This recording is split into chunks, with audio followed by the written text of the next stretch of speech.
Hello and welcome to this exploring session. We are into the second part of our exploration of King Leir. Yes, the true Chronicle history of King Leir and his three daughters, Gonorill, Ragan and Cordella. Putatively acted by the Queen's Men around 1590. The Queen's Men are a select bunch, shall we say, the dirty dozen of the acting world. You could almost call them a supergroup. They're the Crosby, Stills and Nash, the Emerson, Lake and Palmer, the McBusted of theatre troupes, created around 1583, and putatively with some of the best players around. By 1590, the world of theatre is becoming increasingly less kind to them, and they're going to disappear in a few years' time. However, we are here for King Leir, which is going to test the approximately 12 people in the room to their uttermost as we go through the continuing story. The story so far. Cinderella has been cast out by her other two wicked stepsisters, and Baron Hardup is similarly having some trouble with the two. No, sorry, I'm telling the wrong story. But it's possibly appropriate in the sort of slightly fairy tale quality nature of the story so far. If you don't know the story so far, go back and watch the first video. I'm not going to tell it to you now. To help guide you through this text, I'm going to introduce you to these wonderful team members in no particular order at all. Reading the part of servant is Liza Graham, actor, singer, and early modern text coach, 2 actors in London. And reading the part of Cordella is Hello, I'm Sarah Blake. I'm an actor, writer, and director, currently living in Germany. Reading the part of Perillus is David Findlay, and I'm back to the day job on Monday like a ham to the slaughter. reading the part of the ambassador is Hello, I'm Helen Good and I'm a historian, and I'm hoping that the archives will reopen on the 4th of July. And reading the part of Ragan is Hi, I'm Liz Hill and I'm in North Devon. reading the part of Gonorill is Hi, I'm Tamara. I'm currently in London, usually based... no, I'm in Germany, actually. Usually based in London. I don't know why I got confused there. It's a confusing time, that's why. to add to confusion even more, another place name coming up now, Cornwall, is going to be read by... Hi, I'm Alan Scott. I've never attempted to earn a living from acting. Reading the part of King Leir himself, joining the group after in this second session, is... Hi, I'm William Sutton, and I'm an actor based in Amsterdam. Reading the part of Cambria is... I'm Keith Hill. I'm an actor, director, occasional writer, anywhere they'll pay me, London at the moment. And reading the part of the Gallian king is... Hello, I'm Dan. I'm an actor based in Montpellier, France. And we've split the part of messenger between two people. Whether it's the same person throughout, we shall see in a moment. But reading the messenger for scenes 11 to 15 is... Hello, I'm Pamela. I'm an Irish actor based in London. And reading the messenger from scenes 16 to 19 is... Hi, I'm Victoria. I'm an actor and I'm also based in London. And I think that is everybody covered. Anyone I've missed out? Oh, myself, of course. Hello, I'm Robert Crighton. I'm your host. I will be reading the very few stage directions and generally trying to keep order as we rattle through the middle of this play. So we're going to go from scene 11 into scene 12 as well, because scene 11 is effectively just a single speech. As we get into the play, King Leir has just had fairly short shrift from daughter number, I'm not sure which, Gonorill, and he's in theory on his way to Ragan. And so scene 11, enter Ragan alone. How may I bless the hour of my nativity, which bodeth unto me such happy stars?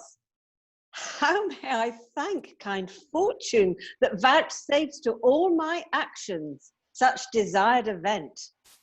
I rule the king of Cambria as I please. The states are all obedient to my will. And look, whate'er I say, it shall be so. Not anyone that dareth answer no. My eldest sister lives in royal state and wanteth nothing fitting her degree. Yet hath she such a cooling card withal, as that her honey savoureth much of gall.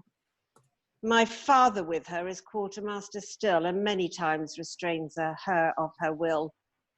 But if he were with me and served me so, I'd send him packing, somewhere else to go. I'd entertain him with such slender cost that he should quickly wish to change his host. And she exits into scene 12. Enter Cornwall, Gonorill, and attendants. Ah, Gonorill, what dire unhappy chance hath sequestered thy father from our presence, that no report can yet be heard of him. Some great unkindness hath been offered him, exceeding far the bounds of patience, else all the world shall never me persuade he would forsake us without notice made. Alas, my lord, whom doth it touch so near, or hath interest in this grief but I, whom sorrow hath brought to her longest home, but that I know his qualities so well? I know he is but stolen upon my sister at unawares to see her how she fares, and spend a little time with her, to note how all things go, and how she likes her choice. And when occasion serves, he'll steal from her, and unawares return to us again. Therefore, my lord, be frolic, and resolve to see my father here again ere long. I hope so too, but yet to be more sure, I'll send a post immediately to know whether he be arrived there or no. And exit Cornwall. But I will intercept the messenger, and temper him before he doth depart, with sweet persuasions and with sound rewards, that his report shall ratify my speech, and make my lord cease further to inquire. If he be not gone to my sister's court, as sure my mind presageth that he is, he happily may, by travelling unknown ways, fall sick, and as a common passenger be dead and buried. Would God it were so well, for then there were no more to do but this. He went away, and none knows where he is. But say he be in Cambria with the king, and there exclaim against me, as he will, I know he is as welcome to my sister as water is unto a broken ship. Well, after him I'll send such thunderclaps of slander, scandal, and invented tales, that all the blame shall be removed from me, and unperceived rebound upon himself. Thus with one nail another I'll expel, and make the world judge that I used him well. Enter the messenger that should go to Cambria with a letter in his hand. My honest friend, whither away so fast? To Cambria, madam, with letters from the king. To whom? Unto your father, if he be there. Let me see them. And she opens the letters. Madam, I hope your grace will stand between me and my neck-verse, if I be called in question for opening the king's letters. 'Twas I that opened them, it was not thou. Aye, but you need not care, and so must I, a handsome man, be quickly trussed up, and when a man's hanged, all the world cannot save him. He that hang thee were better hang his father, or that but hurts thee in the least degree. I tell thee we make great account of thee. I am overjoyed, I surfeit of sweet words, kind queen.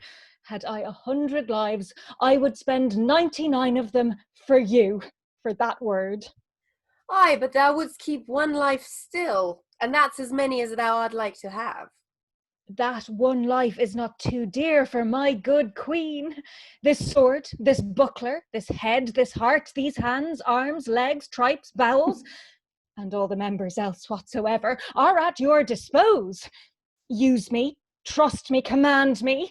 If I fail in anything, tie me to a dung cart, and make a scavenger's horse of me, and whip me, so long as I have skin on my back. In token of further employment, take that. And flings him a purse. A strong bond, a firm obligation, good in law, good in law. If I keep not the condition, let my neck be the forfeiture of my negligence. I like thee well, thou hast a good tongue. And as bad a tongue, if it be set on it, as any oyster wife at Billingsgate hath. Why, I have made many of my neighbours forsake their homes with railing upon them, and go dwell elsewhere. And so by my means houses have been good cheap in our parish. My tongue being well whetted with choler, it's more sharp than a razor of Palermo. Oh, thou art a fit man for my purpose. Commend me not, sweet queen, before you try me. As my deserts are, so do think of me. Well said. Then this is thy trial. Instead of carrying the king's letter to my father, carry thou these letters to my sister, which contain matter quite contrary to the other. There shall she be given to understand that my father hath detracted her, given out slanderous speeches against her, and that he hath most intolerably abused me, set my lord and me at variance, and made mutinies amongst the commons. These things, although it be not so, yet thou must affirm them to be true, with oaths and protestations as will serve, to drive my sister out of love with him. This do. Thou winst my favour forever, and makest a highway of preferment to thee, and all my friends. It sufficeth. Conceit, it is already done.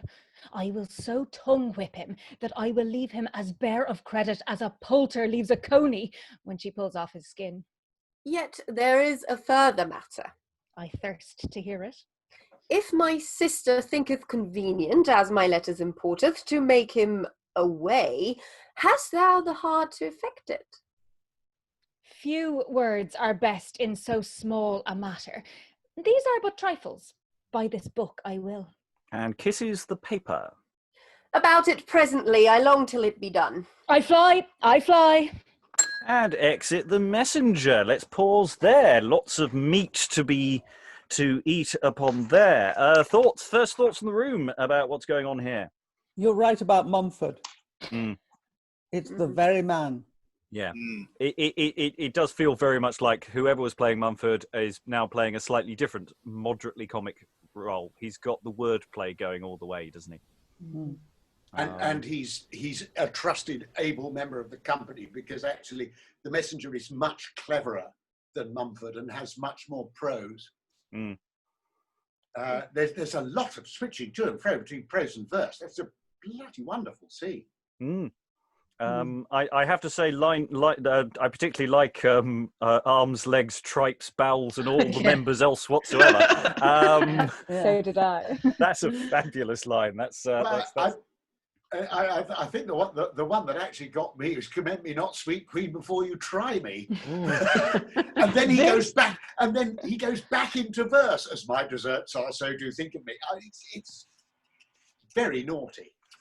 Yeah. There are a lot of double entendres in this scene. Yeah. And the more familiar you are with early modern English, the filthier it is. Mm. Yeah. And there are all those little hints to actors as to how the writer wants it done. Whoever wrote this has got a very strong impression of how they want it to appear on stage, because the vowels, you get Ragan Gonorill gets those great long stream of rhyming E's, so she can, in her soliloquy, she should be grinning at the audience at the idea that her father might just accidentally disappear on the road and nobody had. It's a tremendous piece of very modern, early modern writing. Mm. And it's the fact that you've got both the sisters are sort of, even though they don't know that the other is as sick of him as each other is. There is a slight bit of cross-purposing going on in what they're planning. Actually, they're pushing against a very unlocked door, isn't it? There's a certain amount of early modern legal history there in there as well, because all these the various punishments and the neck verse and the hanging and the beating at the cart's tail and the rest of it, it's a sort of little journey through early modern criminal punishment. Mm. Yes, I did circle neck verse and went, Helen will like this. Boring. But yes, there's we have got all those things on there. And yes, the fact that they're quite happy with the idea that, you know, he just disappeared on the road. And as Keith was saying just there, it's you know, there's something quite cynical and awkward. What precisely is Gonorill planning at the end there in terms of the letters and what she's doing with the messenger? Just to someone elaborate on that.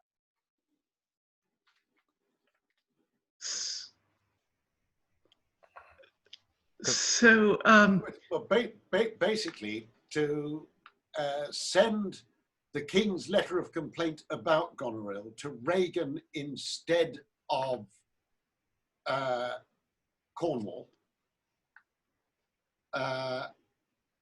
Cambria, and to bump the king off if he comes anywhere near him. I think it might be something either in addition to or other than that. She says, instead of carrying the king's letters, the letters to the king, the king's letters to my father, carry thou these letters to my sister, which contain matter quite contrary to the other. So she's written new letters, I think, which set out what a terrible person Leir is and how terrible he's treated Gonorill and what awful things he's said about Ragan. And this is designed to make Ragan agree with her plot to, first of all, treat Leir badly and maybe possibly do a little bit of light murder. I think it's light murder. Yes, murder is there. Sorry, say again, David. She says, make him away. Have you the heart to make him away? Do him in. Do away with him. Yeah. So she is saying, if my sister says so, kill him.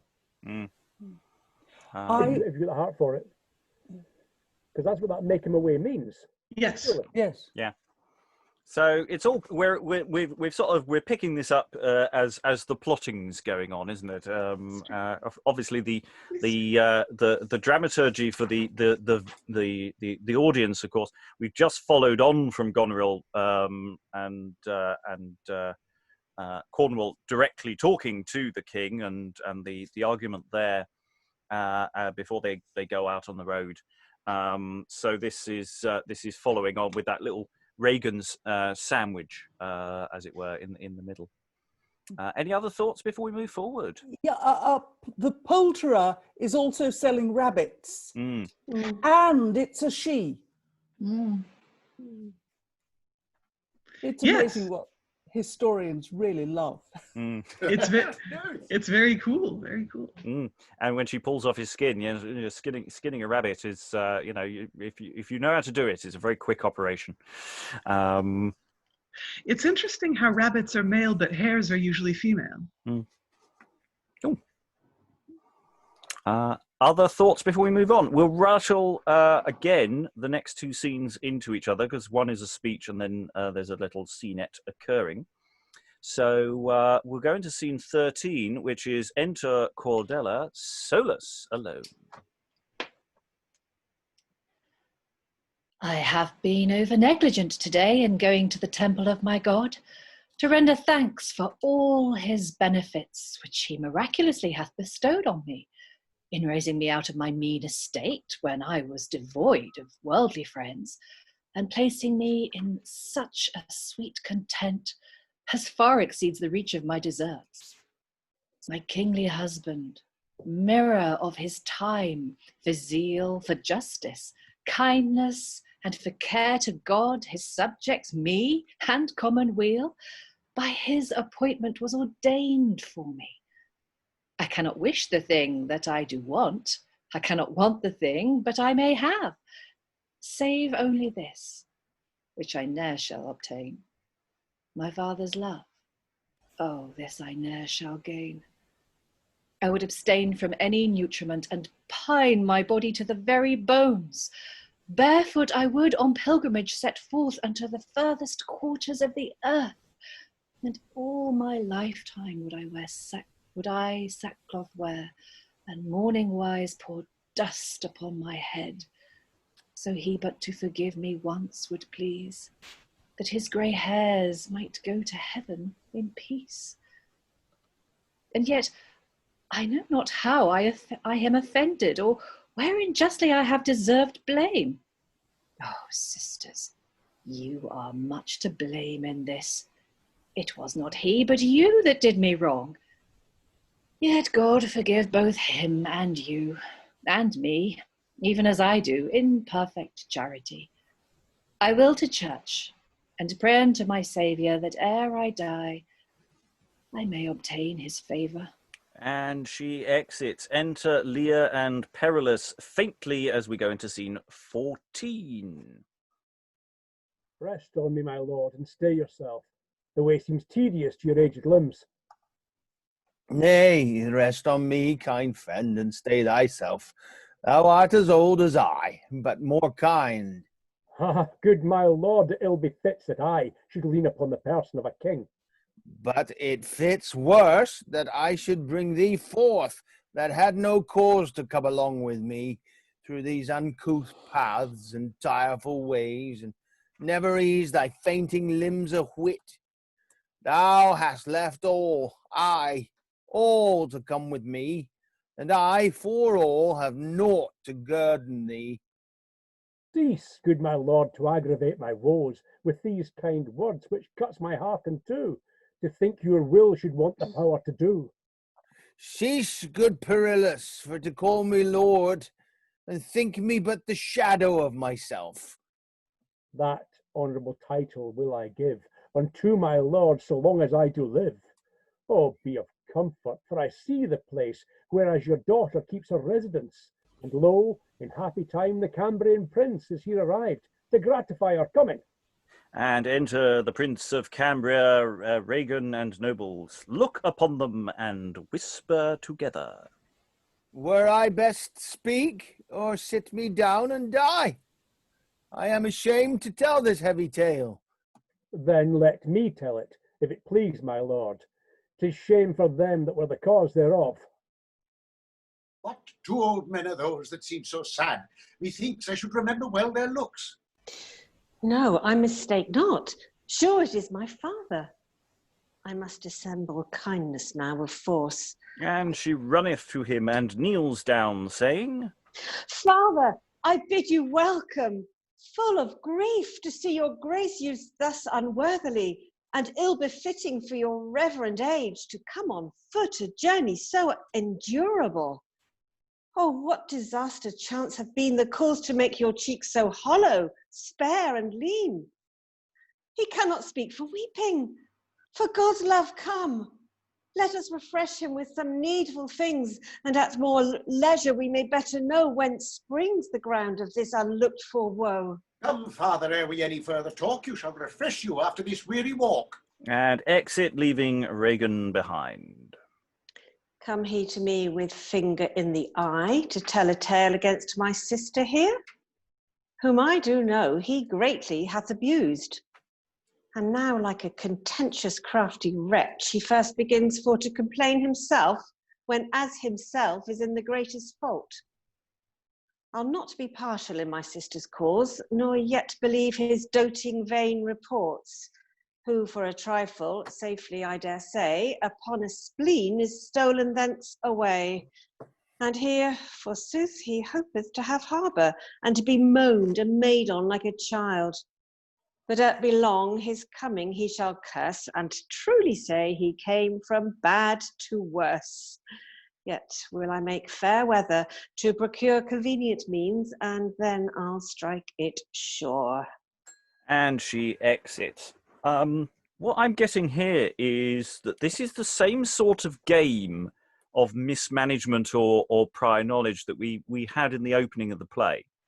Is that the opening of the play, some people deliberately inform other people of things, true or otherwise, to manipulate other people's reactions. Now, Ragan doesn't actually need to be manipulated by her sister, because she's quite determined to be against her father anyway. But she is being manipulated here to some degree by her sister's letter, and it's a repeated trope that seems to be playing in this that I'm finding very interesting. Let's go back to Cordella. We hadn't seen her for a little while. She gets a little speechette. Seems to be a little pattern here. If we haven't seen someone for a while, they get a little soliloquy just to send a letter home to the audience as to what's going on. Thoughts about Cordella? Anyone want to jump in? I was just trying to balance the language in which she describes loving her father with the language of Gonorill and Ragan when they're lying about it earlier on. And there seems to be not much distinction. And I think one of the reasons she's given a soliloquy, I think I'm right in saying, aren't I, the general convention is that one doesn't lie in a soliloquy. Generally, yes. Since both sisters have it that Cordella is an arrogant, vain, shallow little minx, and we know she can be sarky, we need to be told that her emotion towards her father is genuine, so that we can set up the last half of the play. And I think that's probably why she gets a soliloquy, so that we believe what she says.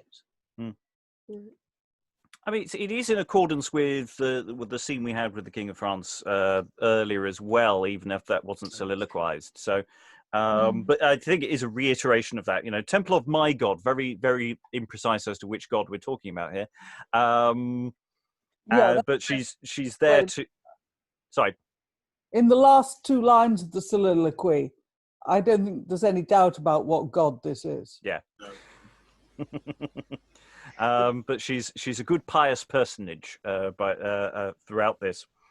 I know not how I him offended, or where injustice I have deserved blame. Well, you haven't. You really haven't deserved any blame. That's fine. Other thoughts? I think she does know how she offended him. One small point, Robert. In your précis just at the start of this discussion bit, I think you put the cart before the horse, because the way I can see it, the letter has not yet been delivered from Gonorill to Ragan. So what we're getting is Ragan's own plotting anyway, without any assistance from her counterpart.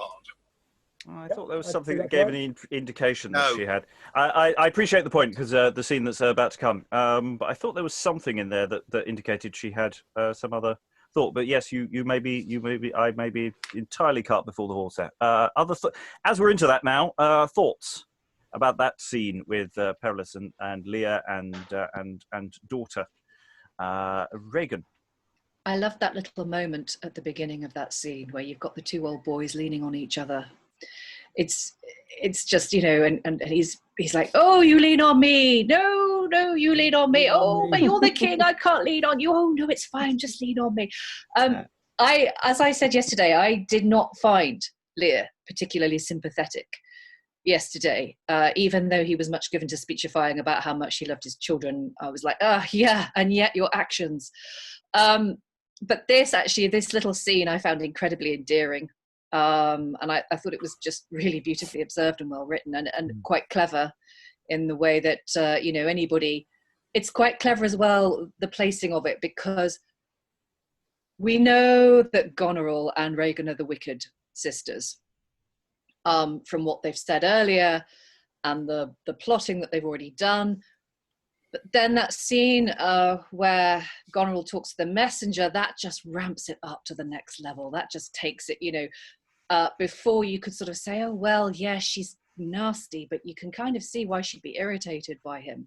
Whereas now she's just gone off into a whole other level of wickedness. And then that's just beautifully contrasted with the fact that Leir is becoming more and more sympathetic, and you've got this lovely little endearing scene where him and Perillus are sort of propping each other up. And I don't know, I thought that was just structurally very clever way of the writer taking us off in the direction he wants us to go. One thought I had was that you could actually play that as Compo and Cleggy. There's a certain Last of the Summer Wine. Enter in a bath. And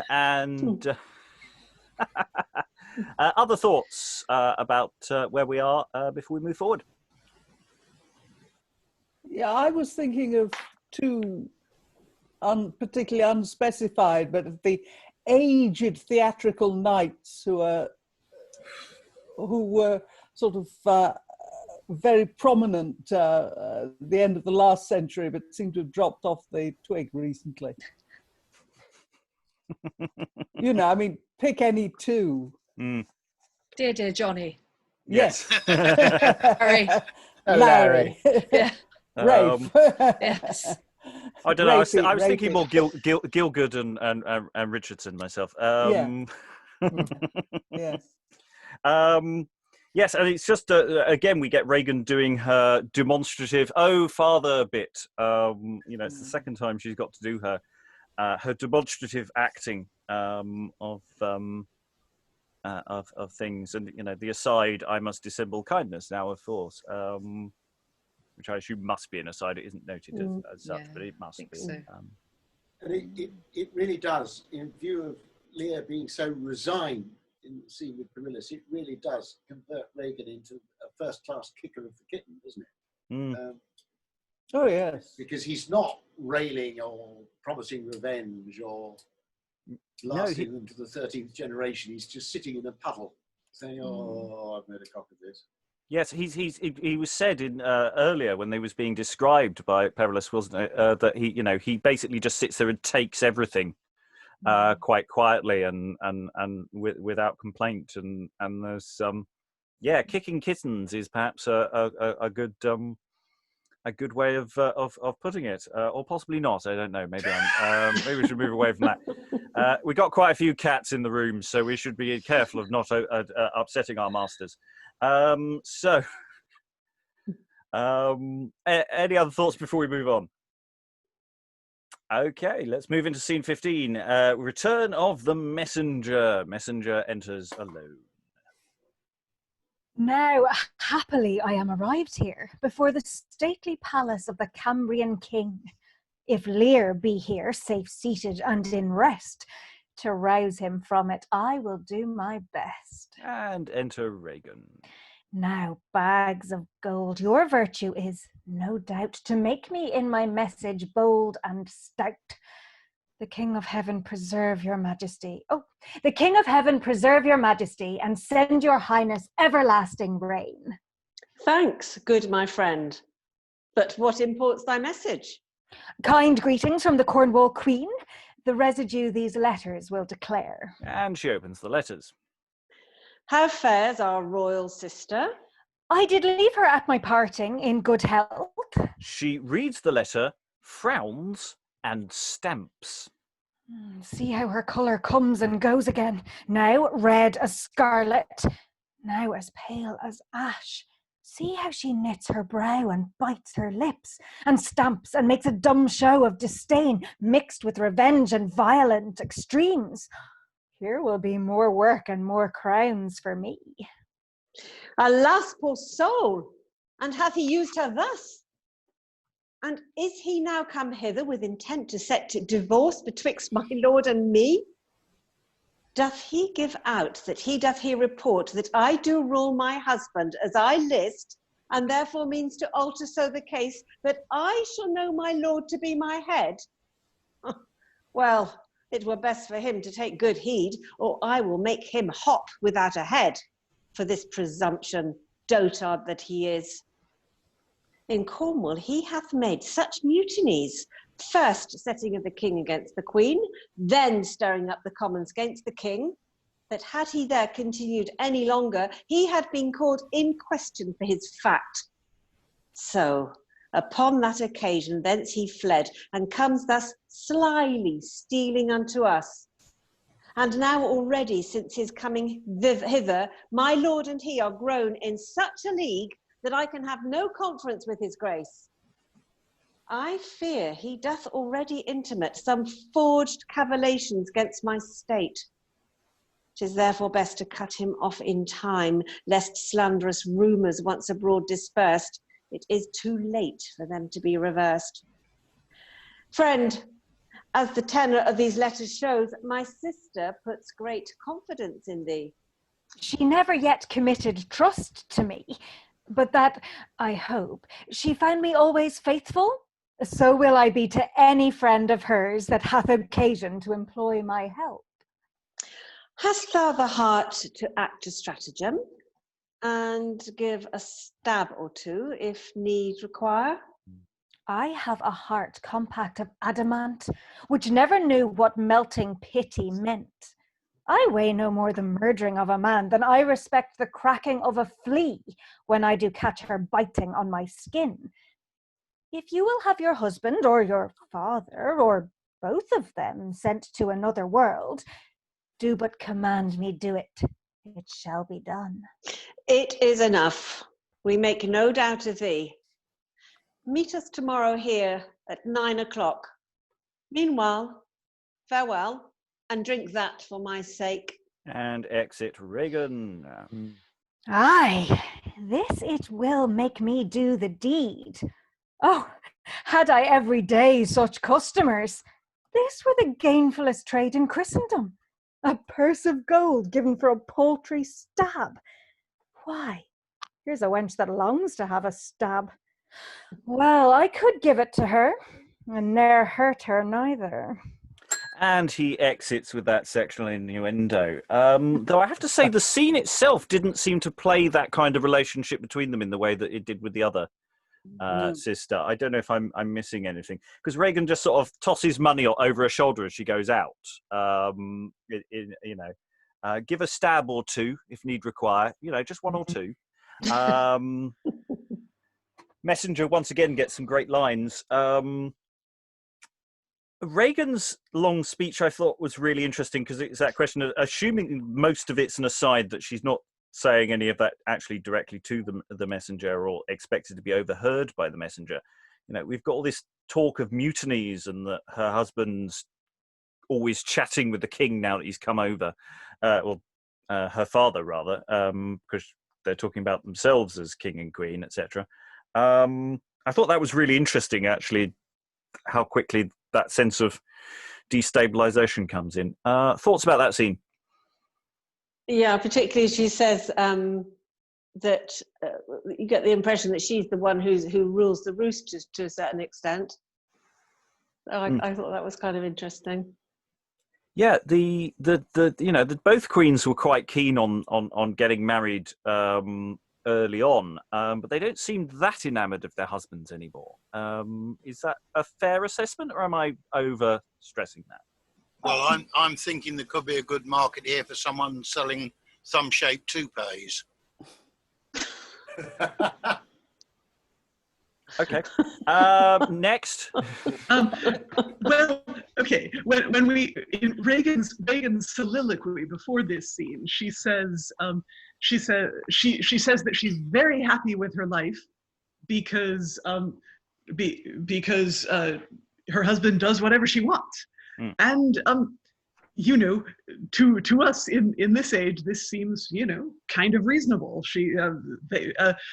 But it was a way of telegraphing in the era this was written. This was a way of telegraphing that these women were evil and that they were unnatural, that they didn't want to be ruled by their father, and they didn't want to be ruled by their husbands as God intended. And now, of course, we see very complexly, we see Regan receiving a letter where Gonorill slanders Leir by saying that Leir says Regan rules her husband, which Regan herself said that she did. But Cambria doesn't seem to be unhappy, and she doesn't visibly ill-treat him on stage. I guess we'll have to see where this goes. Yeah. Also, Sarah. I was also like, do they still love their husbands as much as they did? I don't like that. I think there's a danger in clumping them together, because they are different. Yes, they're the wicked sisters, but Ragan and Gonorill, they've got different characters in this play. I mean, Gonorill's the older sister, and certainly when they were in court together, she was the one who seemed to take the lead in the scheming. All the really hot and heavy stuff was between her and Cornwall, and then it was almost like Ragan was copying what she saw, I felt.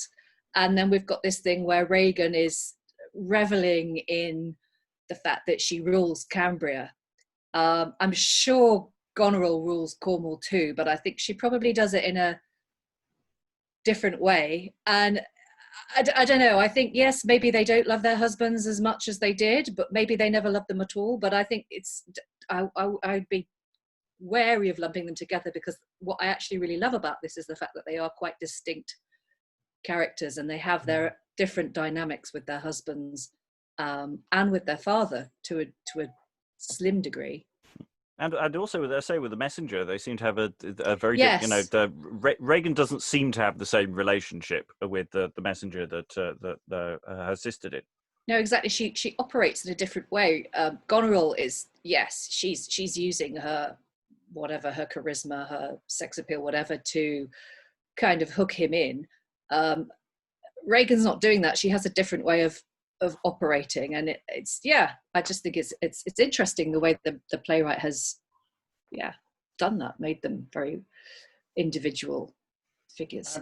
And at the same time, it doesn't undercut the delicious joke that the messenger's now got two people paying him to kill the same person. Yes. Which is it's just gorgeous. Yeah. And the way the messenger basically, the actor has to reverse engineer the messenger's description of her ire and make sure that that's exactly accurate. Otherwise, the messenger's screwed. It's his dialogue. Stamps! I do feel that the messenger is playing a part himself. Yeah. I mean, he is changing himself to suit the person he's talking to. Yeah. But quite deliberately. At the same time, he's also the one suggesting that I would kill your husband or your father. Therefore, he's read their characters well enough. Their characters must be saying, "Hey, it's okay that you say that." I mean, for a messenger to say killing either husband or father is already something that's Gonorill did suggest it to him and indicated that was perhaps her plan when he left her. But Ragan hasn't. Ragan gave it, did she? I mean, Ragan does as well. She says the stab or two. She said give a stab or two if need require, but yeah. He's the one who literally comes out and says, "You mean your husband? You mean your father?" His agency is as important in this as theirs is. Yeah, he's quite ballsy, isn't he, for a messenger? He's absolutely ballsy. Yeah. He needs a name. He needs a name. He does. I feel unnamed messenger is not enough. Can we call him Flea? Because I love that that metaphor, that flea metaphor. I weigh no more the murdering of a man than I respect the cracking of a flea. When I do catch her biting on my skin, I just thought that was marvellous. And he is a parasite. I guess that fits. Yeah. Okay, we'll call him Flea from now on. Sadly, of course, that's it for Pamela's performance of the messenger as we go to messenger number 2. Hopefully not as disappointing as Travis 2. We'll see how this goes. Nobody got that reference. That's fine. So we'll go to scene 16, and we are back with Cordella, and also enter the Gallian king and Cordella. When will these clouds of sorrow once disperse, and smiling joy triumph upon thy brow?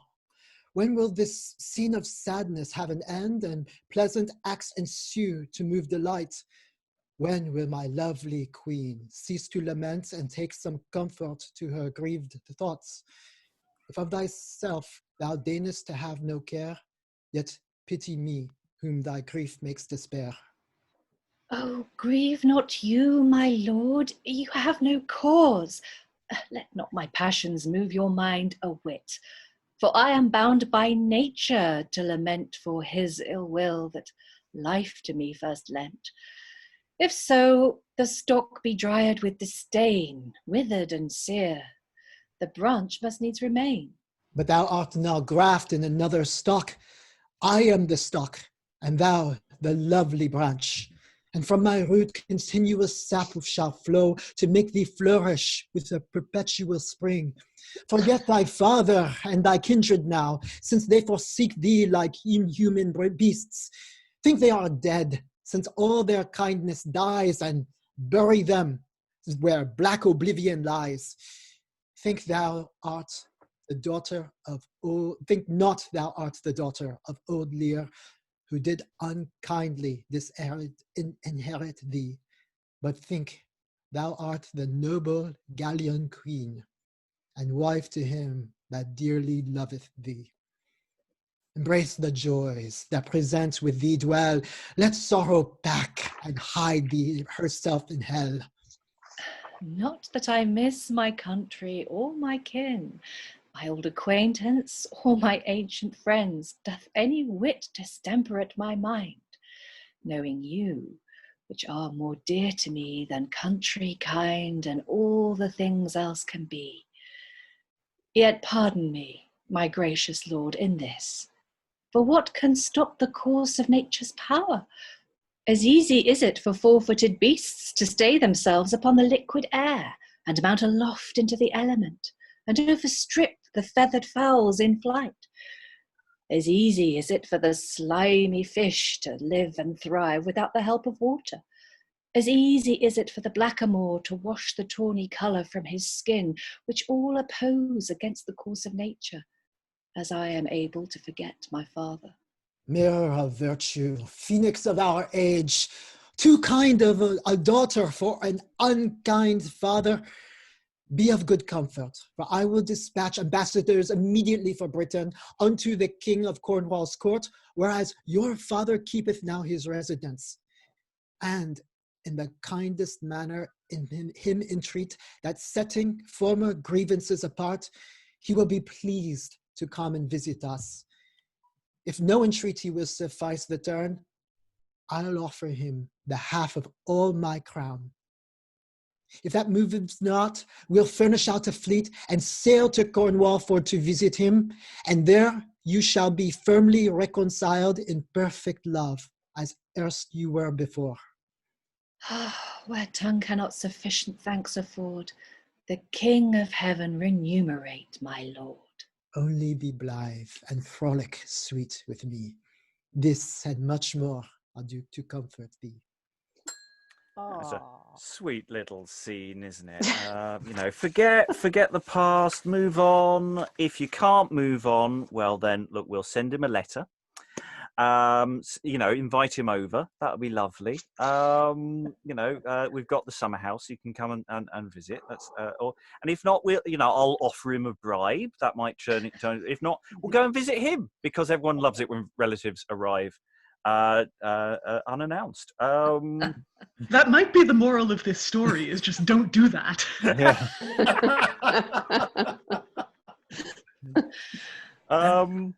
That's a sweet little scene. It's a couple of awkward lines, but otherwise, thoughts from the room briefly before we move forward.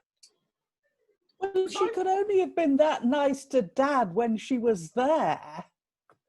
None of this would have happened. Well, to be fair, you know, she didn't get a chance to properly respond. She was responding to the room of people being ridiculous. True. And then she was silenced, and she wasn't allowed to. So this is her reaction that she would like to have said.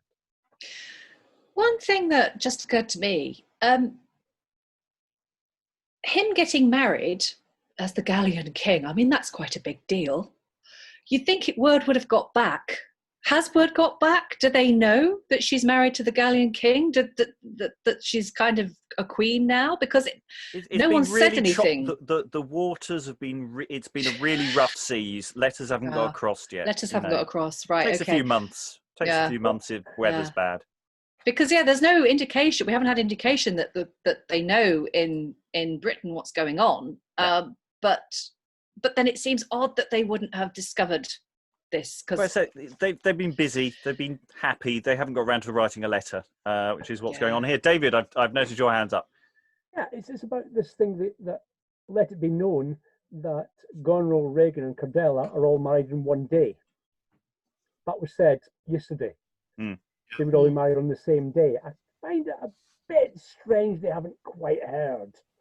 Well, to be fair, that was probably a private ceremony. They're all in disguise at the time. They just quickly found a priest.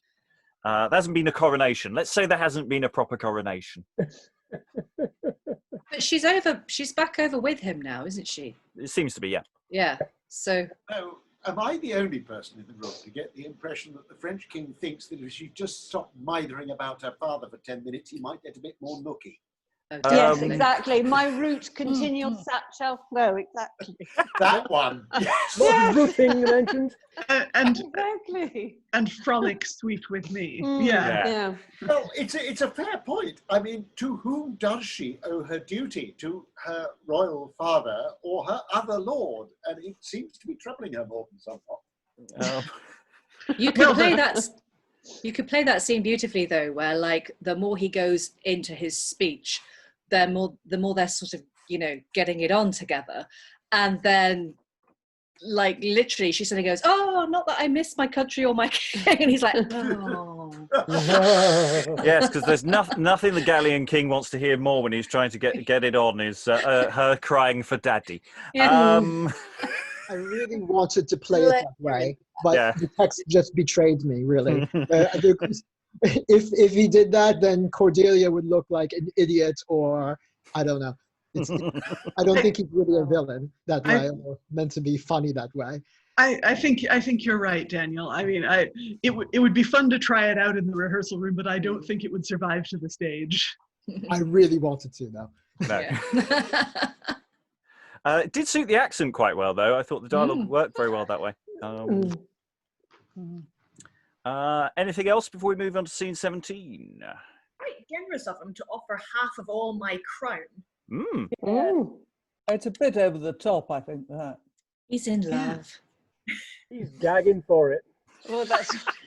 Or maybe he's just listening to how his wife feels and being a good husband, but also sex. Yeah, I think we're going again with the fairy tale quality of this. Suggests that absolute historical accuracy is not what the playwright is aiming for. Kings and queens do not quite act in this fashion, and well, who's to say? Who's to say? Precedent. Well, we've had some very strange. Yeah. Okay. Yeah. Some really strange relationships. She's just going to sleep in her own bedchamber, and he in his, like all the kings and queens back in the day. Well, still, I'm sure. Okay, let's move on before we say anything we regret. Let's not all get carted off to the tower, eh? Yes. So scene 17, it's another short scene. We're about to get to quite a long scene, by the way. So I think what we'll do is we'll actually run scene 17 and 18 into each other because they're both relatively short. So return of the messenger, who's messenger number 2. Enter messenger Solus. It is a world to see. Now I am flush. How many friends I purchase everywhere. How many seeks to creep into my favour and kiss their hands and bend their knees to me. No more. Here comes the queen. Now shall I know her mind and hope for to derive more crowns from her. Enter Ragan. My friend, I see thou mind'st thy promise well, and art before me here, methinks, today. I am a poor man, and it like your grace, but yet I always love to keep my word. Well, keep thy word with me, and thou shalt see that of a poor man I will make thee rich. I long to hear it. It might have been dispatched if you had told me of it yesternight. It is a thing of right strange consequence, and well, I cannot utter it in words. It is more strange that I am not by this beside myself with longing for to hear it. Were it to meet the devil in his den and try about with him for a scratched face, I'd undertake it if you would but bid me. Ah, good my friend, that I should have thee do is such a thing as I do shame to speak. Yet it must needs be done. I'll speak it for thee, queen. Shall I kill thy father? I know 'tis that, and if it be so, Say. Aye. Why, that's enough. And yet that is not all. What else? Thou must kill that old man that came with him. Here are 2 hands, for each of them is 1. And for each hand here is a recompense. And gives him 2 purses, 1 per hand. Oh, that I had 10 hands by miracle. I could tear 10 in pieces with my teeth, so in my mouth you'd put a purse of gold. But in what manner must it be effected? Tomorrow morning, ere the break of day, I by a while will send them to the thicket that is about some 2 miles from the court, and promise them to meet them there myself, because I must have private conference about some news I have received from Cornwall. This is enough, I know, they will not fail, and then be ready for to play thy part, which done, thou mayst right easily escape, and no man once mistrust thee for the fact. But yet, before thou prosecute the act, show him the letter which my sister sent.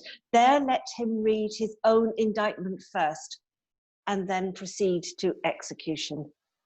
But see thou faint not, for they will speak fair. Could he speak words as pleasing as the pipe of Mercury, which charmed 100 eyes of watchful Argos and enforced him sleep? Yet here are words so pleasing to my thoughts, as quite shall take away the sound of his. And speaking to the purse of money, the messenger exits. About it then, and when thou hast dispatched, I'll find a means to send thee after him. Ooh, plots and counterplots. And exit Ragan into scene 18. Enter Cornwall and Gonorill. I wonder that the messenger does stay, whom we dispatched for Cambria so long since.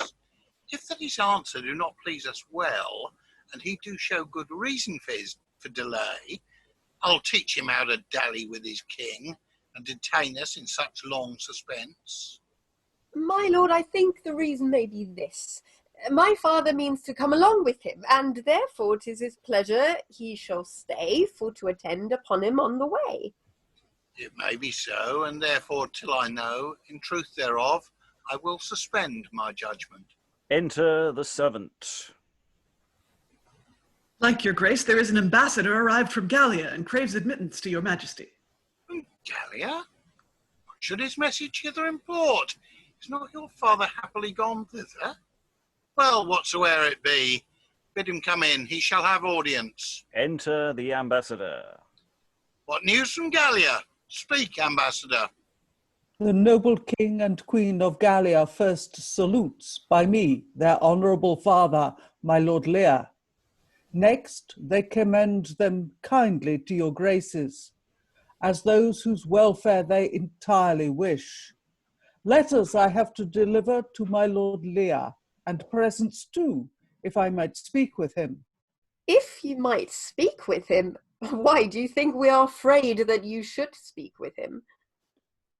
Pardon me, madame, for I think not so, and say only 'cause he is not here.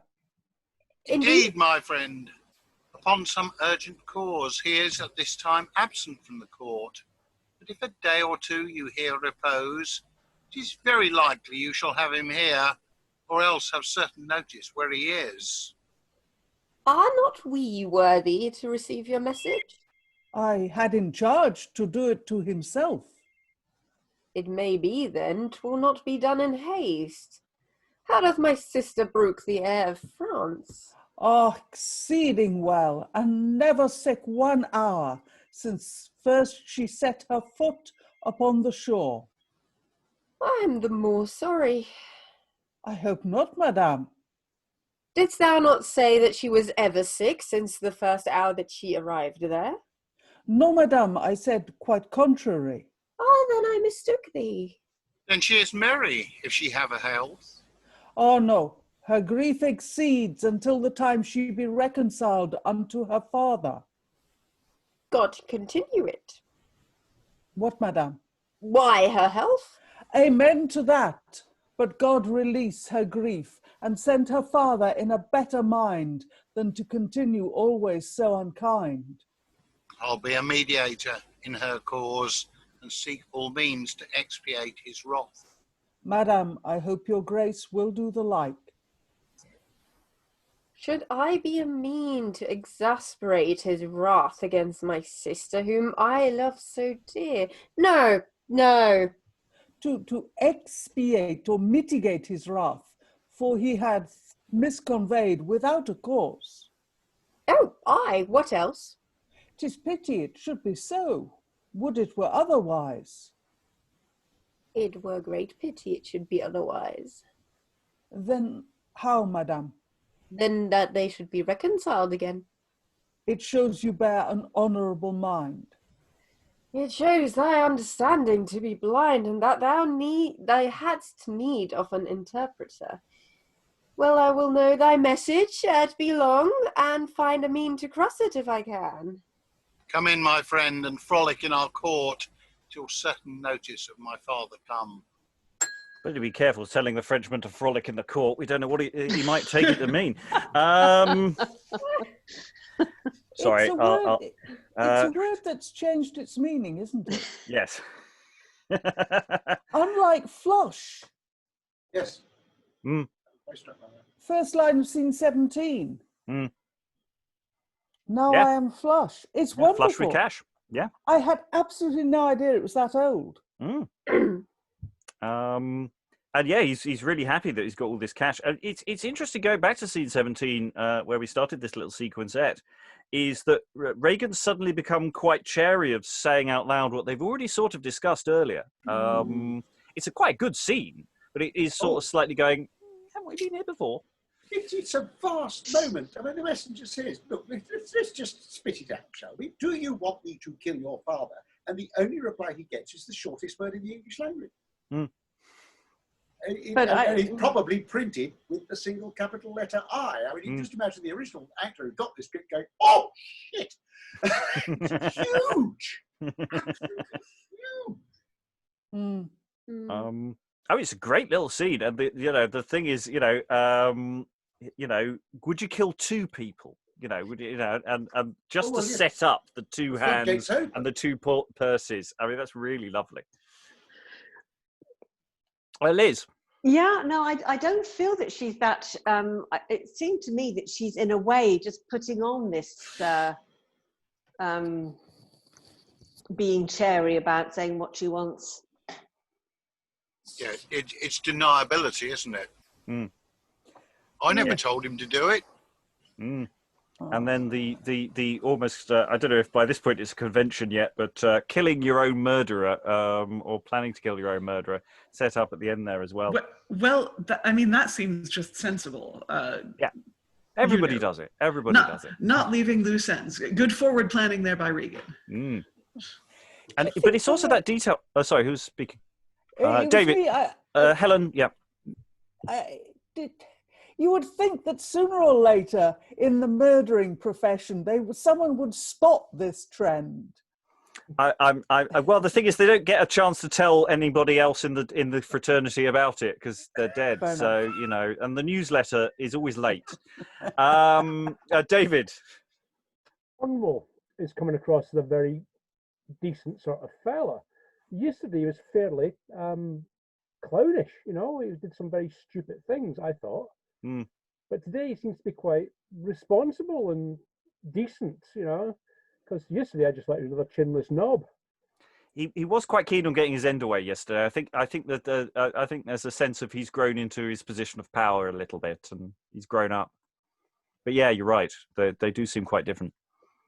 Well, you could stage this. I was sort of having various stagings in my head about, how close those two get during this dialogue. Sorry, which? Ragan and the messenger? Yeah. Well, it's interesting. It's also the detail that's shown the letter which my sister sent and let him read his own indictment first. I mean, it's torture him a bit first. Yeah. There's something really quite wantonly cruel about that. Obviously, it's presumably also a plot point that's going to, come to bite them later on. But I don't know. I think what Sarah said was interesting about the difference between Ragan and Gonorill. because Gonorill is all over the messenger to an extent. I mean, she's much more, there's much more sex in that scene. And she's also much more open and keen about the deaths. Whereas Ragan is both not coming onto the messenger and is much more chary about taking that final step. She keeps on, she wants to do it, but she doesn't want to be the person who does it, if you see what I mean. And I think that is a distinction between the two of them. Yeah, possibly. she's much more keen of just hit the money and then look away. Take the money and go. Quality to her. Just going forward into the next scene, the ambassador scene, as we shall call it. Get out the Ferrero Rocher. There's a lot of play in that where who's talking to whom, who's talking to the audience, deliberate misunderstandings, which I don't think we quite got across here. No, Tamara. Yeah, I was going to say that because obviously I didn't catch them all on the first read through, but it's kind of fascinating because it's almost like asides don't work. You could literally play it as if her sides don't quite work. The convention doesn't happen for her. The ambassador doesn't know the convention. Yeah. The ambassador's just hearing everything. Who are you talking to? Oh, yes. Are you It's talking like to me? Andrew Scott in Fleabag, isn't it? When he looks at the camera every time. And it's like, Yeah. who are you talking to? But we've had that in a few other plays as well, where things that are clearly asides are then overheard by someone on stage, and that they're doing a dual function. So it's a really interesting thing, that Gonerill's guilty thought as well, when they says, "Where I have letters for the king," and he says, "Well, we didn't burn him." What do you mean? She's played. I mean, her language suddenly just disintegrates. Yeah, it becomes incredibly frilly. Her meter goes completely out the window. She's obviously terribly startled, and she's actually finding out she's not a very good improviser compared to the regular marching solidity of her planned declaration of love to her father in the first act. This is well, you did what? It's flying around all over the place. I think there's a huge amount of untapped potential in this scene with the ambassador that we haven't got time to really dig into. Being the ambassador, how did you feel about what was going on, Helen? I see a few hands. I was taking it that the ambassador was completely out of his depth, and that possibly his English was pretty good when he was speaking because he'd learned his lines, but pretty terrible at understanding. But in fact, looking back over it, I see that Gonorill keeps on putting her foot in it. Yeah. You think we're afraid you should speak with him? And he says, well, he's not in the room. Yeah. Liz, I saw a hand. No, I mean, I really saw the comic, the possibility in that scene with the ambassador, and I imagined him having a Peter Sellers Pink Panther voice. But I think, like Helen, that he learnt his set lines. It's like with any language, you know what to say, but you don't understand what's being said back to you completely. And I think there's a lot of things of that going on in that. Could be possibly played like that, yeah. I was thinking more of a Poirot voice than. I mean, I can't do accents, but so I didn't try. But I was in my mind. I was thinking he was more of a Poirot than a Peter Sellers. Well, yeah, it'd be good too. Poirot would be hilarious for the overhearing her all the time. Yes, it is. That question is lots of questions about how the ambassador could go. I really like that scene. We are now going into the final scene of the session. This is actually quite a long scene. We've had a lot of very, very short, snappy scenes. This one goes on for quite a way, so we may briefly pause in the middle, but I'm tempted to just let the scene run through and we'll see where we get. So, Let us go into scene 19. Enter Leir and Perillus. My lord, you're up today before your hour. 'Tis news due to be abroad so late. 'Tis news indeed. I am so extreme heavy that I can scarcely keep my eyelids open. And so am I. But I impute the cause to rising sooner than we used to do. Hither my daughter means to come disguised. I'll sit me down and read until she come. He pulls out a book and sits down. She'll not be long, I warrant you, my lord. But say, a couple of these they call good fellows should step out of the hedge and set upon us. We are in a good case for to answer them. 'Twere not for us to stand upon our hands. I fear we scant should stand upon our legs. How should we defend ourselves? Even pray to God to bless us from their hands. For fervent prayer much ill hap withstands. I'll sit and pray with you for company, yet I was ne'er so heavy in my life. And they both fall asleep. Enter the messenger or murderer is an interesting question here, or messenger as murderer with 2 daggers in his hands. Were it not a mad jest if 2 or 3 of my profession should meet me and lay me down in a ditch and play rob thief with me and perforce take my gold away from me whilst I act this stratagem, and by this means the greybeard should escape? Faith, when I were at liberty again, I would make no more to do but go to the next tree and there hang myself. He sees them and starts. But stay, methinks my youths are here already, and with pure zeal have prayed themselves asleep. I think they know to what intent they came, and are provided for another world. He takes their books away from them. Now could I stab them bravely while they sleep, and in a manner put them to no pain. And doing so, I showed them mighty friendship, for fear of death is worse than death itself. But that my sweet queen willed me for to show this letter to them ere I did the deed. Mass, they begin to stir. I'll stand aside, so shall I come upon them unawares. They wake and rise. I marvel that my daughter stays so long. I fear we did mistake the place, my lord. God grant we do not miscarry in the place. I had a short nap, but so full of dread as much amazeth me to think thereof. Fear not, my lord. Dreams are but fantasies and slight imaginations of the brain. Persuade him so, but I'll make him and you confess that dreams do often prove too true. I pray, my lord, what was the effect of it? I may go near to guess what it pretends. Leave that to me. I will expound the dream.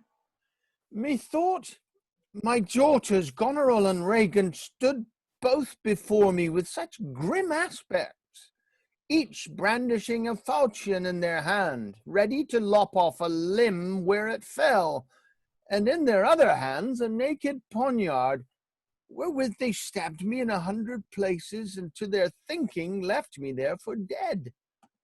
But then my youngest daughter, fair Cordella, came with a box of balsam in her hand, and pouring it into my bleeding wounds, by whose good means I was recovered well, in perfect health as erst I was before, and with the fear of this I did awake, and yet for fear my fabled joints do quake. I'll make you quake for something presently. Stand! Stand! And they reel. We do, my friend, although with much ado. Deliver! Deliver! Deliver us, good lord, from such as he. You should have prayed before, while it was time, and then perhaps we might have escaped my hands. But you, like faithful watchmen, fell asleep, the whilst I came and took your halberds from you. Shows their books. And now you want your weapons of defence. How have you any hope to be delivered? This comes because you have no better stay but fall asleep when you should watch and pray. My friend, thou seemst to be a proper man. Sblood, how the old slave claws me by the elbow.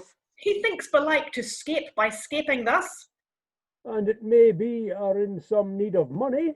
That to be false. Behold my evidence. And he shows his purses. If that I have will do thee any good, I give it thee, even with a right good will. And takes it. Here, take mine too, and wish with all my heart to do thee pleasure were it twice as much. Takes his and weighs them both in his hands. Well, none of them. They are too light for me. Puts them in his pocket. Why then, farewell.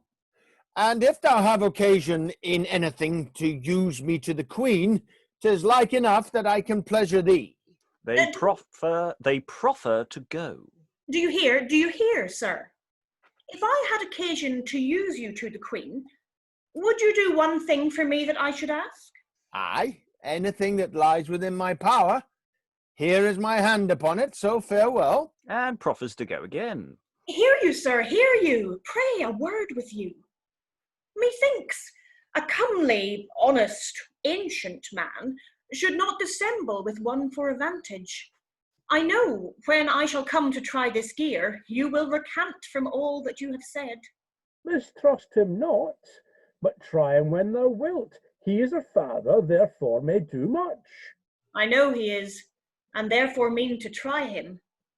You are his friend too. I must try you both. I apologise for... Surely not. Yeah, that can't be right. That's I must have cocked that up somewhere. So let's say that's Perillus still, presumably. Prithee do. Prithee do. And they proffer to go out. Stay, greybeards, then, and prove men of your words. The queen hath tied me by a solemn oath, here in this place to see you both dispatched. Now, for the safeguard of my conscience, do me the pleasure for to kill yourselves. So shall you save me labour for to do it, and prove yourselves true old men of your words. And here I vow, in sight of all the world, I ne'er will trouble you whilst I live again. Affright us not with terror, good my friend, nor strike such fear into our aged hearts. Play not the cat which dallieth with the mouse, and on a sudden maketh her a prey. But if thou art marked for the man of death to me and to my Damien, tell me plain, that we may be prepared for the stroke, and make ourselves fit for the world to come. I am the last of any mortal race that e'er your eyes are likely to behold, and hither sent of purpose to this place, to give a final period to your days, which are so wicked and have lived so long, that your own children seek to short your life. Camest thou from France to a purpose to do this? From France? Zounds, do I look like a Frenchman? Sure have I not mine own face on. Somewhat of thee have changed faces with me, and I know not of it, but I am sure my apparel is all English. Sirrah, what meanest thou to ask that question? I could spoil the fashion of this face for anger. A French face!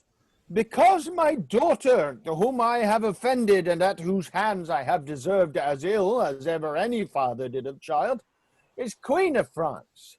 No thanks at all to me, but unto God, whom I in justice see. If it be so that she doth seek revenge, as with good reason she may justly do, I will most willingly resign my life, a sacrifice to mitigate her ire. I never will entreat thee to forgive, because I am unworthy for to live. Therefore speak soon, and I will soon make speed. Whether Cordella will thee to do this deed? As I am a perfect gentleman, thou speakst French to me. I never heard Cordella's name before, nor never was in France in all my life. I never knew thou hadst a daughter there, to whom thou didst prove so unkind a churl. But thy own tongue declares that thou hast been a vile old wretch, and full of heinous sin. Ah, no, my friend, thou art deceived much. For her accept, whom I confess I wronged, through doting frenzy and or jealous love. There lives not any under heaven's bright eye that can convict me of impiety, and therefore sure thou dost mistake the mark, for I am in true peace with all the world. You are the fitter for the King of Heaven, and therefore, for to rid thee of suspense, Know thou, the queens of Cambria and Cornwall, thy own 2 daughters, Gonorill and Ragan, appointed me to massacre thee here. Why wouldst thou then persuade me that thou art in charity with all the world, but now, when thy own issue hold thee in such hate, that they have hired me to abridge thy fate? O fie upon such vile dissembling breath, that would deceive even at the point of death. I awake, or is it but a dream? Fear nothing, man, thou art but in a dream, and thou shalt never wake until doomsday. By then, I hope, thou wilt have slept enough. Yet, gentle friend, grant one thing ere I die. I'll grant you anything, except your lives. Oh, but assure me by some certain token that my 2 daughters hired thee to this deed. If I were once resolved of that, then I would wish no longer life, but crave to die. That to be true, in sight of heaven I swear. Swear not by heaven, for fear of punishment. The heavens are guiltless of such heinous acts. I swear by earth, the mother of us all. Swear not by earth, for she abhors to bear such bastards as are murderers of her sons. Why then, by hell and all the devils I swear. Swear not by hell, for that stands gaping wide to swallow thee, and if thou do this deed. And the sounds of thunder, and there are flashes of lightning. I would that word were in his belly again. It hath frightened me even to the very heart. This old man is some strong magician. His words have turned my mind from this exploit. Then neither heaven, earth, nor hell be witness, but let this paper witness for them all. And he shows Gonorill's letter. Shall I relent, or shall I prosecute? Shall I resolve, or where I best recant? I will not crack my credit with 2 queens, to whom I have already passed my word. Oh, but my conscience for this act doth tell. I get heaven's hate, earth's scorn, and pains of hell. They bless themselves. Oh, just Jehovah, whose almighty power doth govern all things in this spacious world, how canst thou suffer such outrageous acts to be committed without just revenge? O viperous generation and accursed, to seek his blood, whose blood did make them first. Ah, my true friend, in all extremity, let us submit us to the will of God. Things past all sense let us not seek to know. It is God's will, and therefore must be so. My friend, I am prepared for thy stroke. Strike when thou wilt, and I forgive thee here, even from the very bottom of my heart. But I am not prepared for to strike. Farewell, Perillus, even the truest friend that ever lived in adversity. The latest kindness I request of thee is that thou go unto my daughter Cordella, and carry her father's latest blessing. Withal desire her that she will forgive me, for I have wronged her without any cause. Now, Lord, receive me, for I come to thee and die, I hope, in perfect charity. Dispatch, I pray thee, I have lived too long. Aye, but you are unwise to send an errand by him that never meaneth to deliver it. Why, he must go along with you to heaven. It were not good you should go all alone.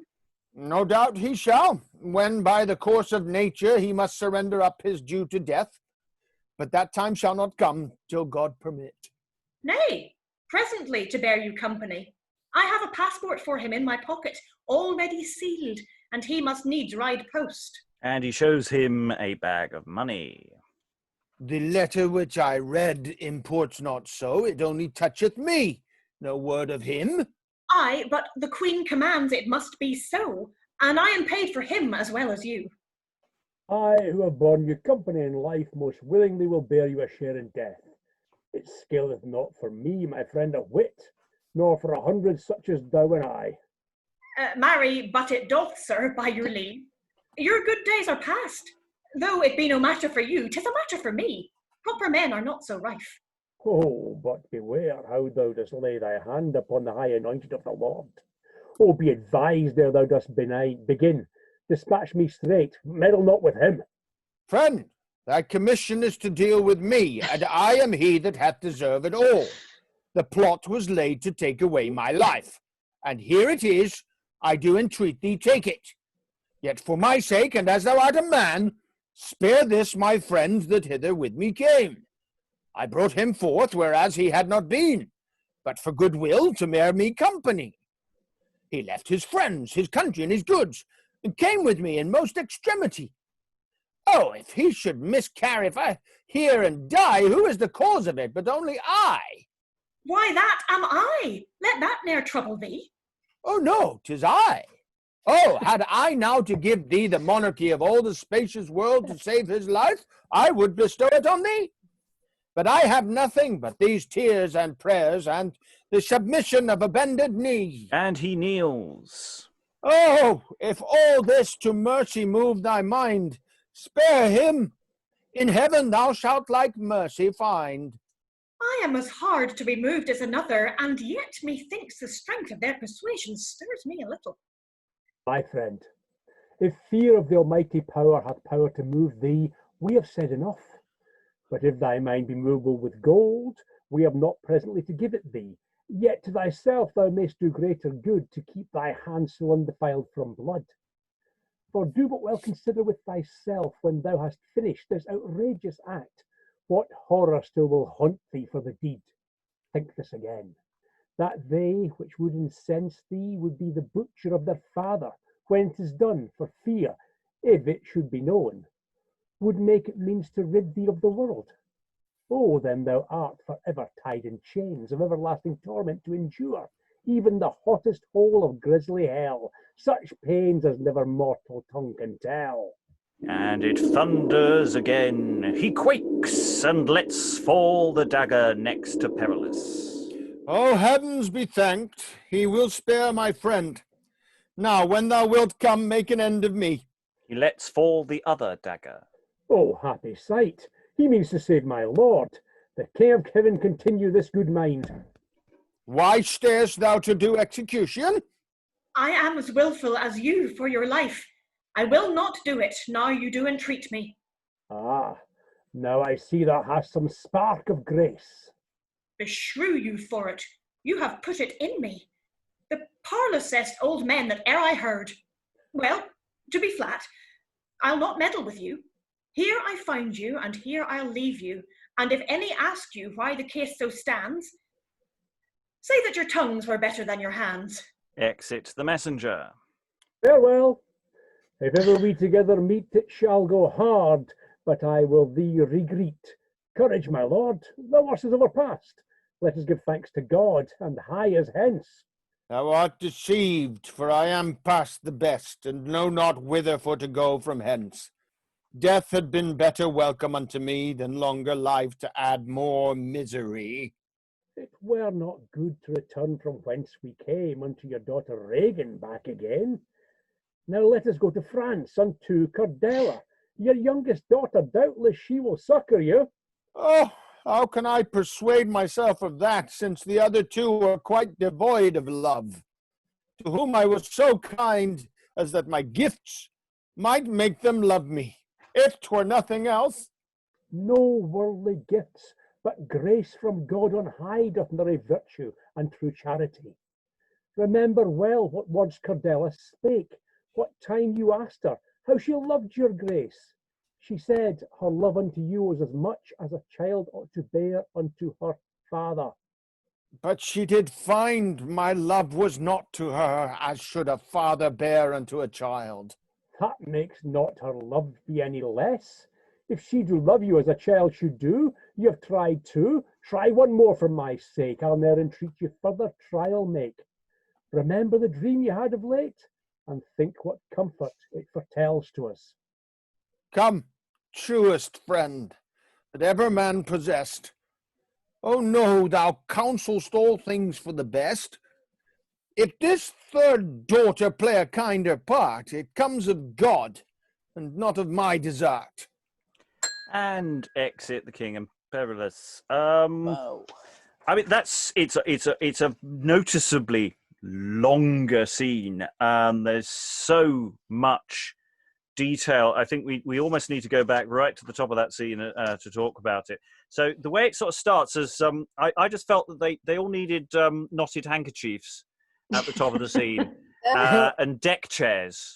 It's like they got up really early. They've got the thermos. They've got a book. They're griping about how early it is that they're going to meet their. Is she here yet? No. It's so fun. It's excellent. The fact they brought books with them, I just love that.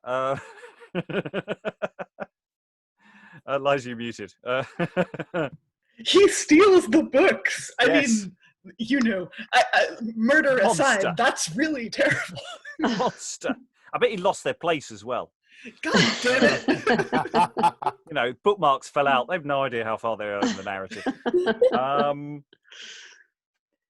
So I mean that opening is really, really, really sweet. Really nice continuation of that progression of Leir and Perillus as this sort of dottery old, sort of last of the summer wine quality couple.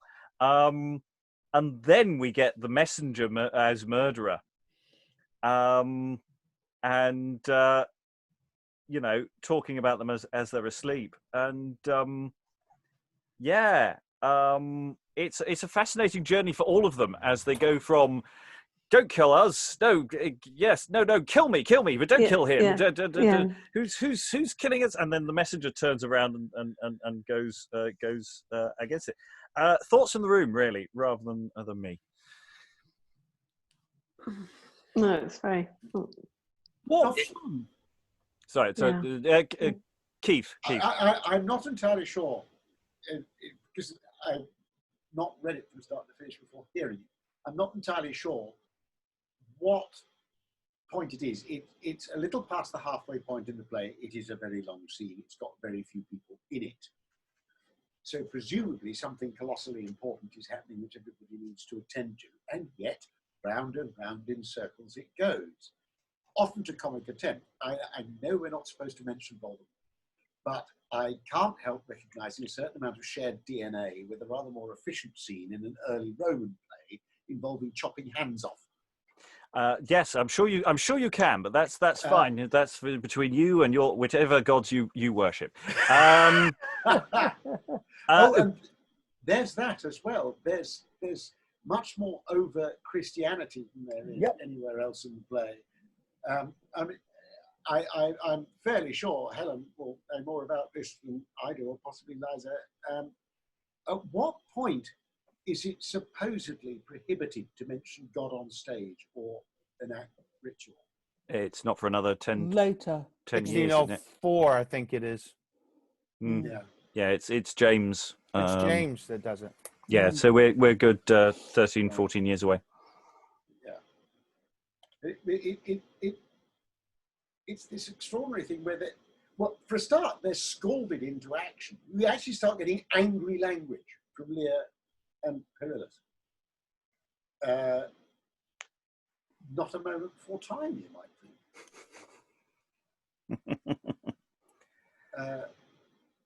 And this wonderful little bickering. It's a hugely complicated scene. I mean, the messenger suddenly turns out to be a much more complicated character than we at first thought. He goes into these comic contortions because, what's the worst thing that you can say to him? That he's French. Yes. Yes, he's startled into prose. Yes. A French face? How dare you, sir? How dare you? And then we also get these portents of the thunder and lightning that comes in, which seems to have a big impact on the messenger. Yeah, but is the play saying, because it doesn't necessarily follow any clear line, like it's actually the gods are woken up by something someone says. It just feels like it's just a random coincidence that the messenger's reading into it. I don't know if anyone else is getting that impression. They do follow Lear's invocations of God, though, don't they? The thunder. Yeah, I thought so. Well, but the second one I didn't know because that's Perillus, isn't it? They both mention hell. Yeah. Perillus' language is a lot more full of Christian imagery than Leir's. Perillus goes so far as to mention Jehovah, but also talks about grace. I'd say Perillus' his language is more religious than Leir's. So maybe it's mentioning hell, and the idea that he's going to go to hell is what is the motivator for the messenger in this sense. Yeah, divine vengeance. What leapt out at me about this scene is that Leir describing his dream is the first time I think that he's mentioned Cordella since she left. And when he describes his dream, he doesn't express remorse at all. It takes the threat of murder for him to express remorse and to admit that he did wrong and that he did not love her sufficiently. So bit of a journey for Leir, but it's interesting that it takes this extremely pressured situation and this extremely climactic scene to bring it out. Well, yeah, David. We have answered the question from earlier. The sisters and Leir know that Cordella is married and Queen of France. Well, they do now. No. When the ambassador came, Cornwall and Gonorill were aware that their sister was Queen of France. Yeah, so that's I think true. we've answered that question now. Yeah. I mean, it's also the thing is this is probably the most that Leir has said, if not for a good while, if not since the very opening. He doesn't actually say huge chunks in the sort of mid third at all. After the first couple of scenes, when he had some reasonably substantial lines, I'm not sure how much he actually says out loud. So it's a case of he hasn't actually really had that many opportunities to be remorseful, because he hasn't actually really said very much, apart from woe poor old me. Yeah, he's expressed pity for himself before he expresses pity for Cordella. Yeah, but then he is in a pretty pitiful place. He's reacting to the scenes around him. Rather, this is the first time he's got the chance to be introspective, or at least the playwright's given him a chance to be introspective.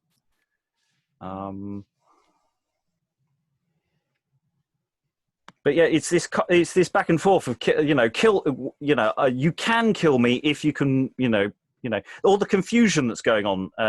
Which daughter is ordering my death? Yeah.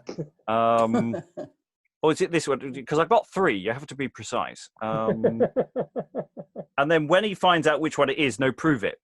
And then there's a horror moment there when the messenger explains it's those 2 daughters, and Perillus says, "Am I awake or is it a dream?"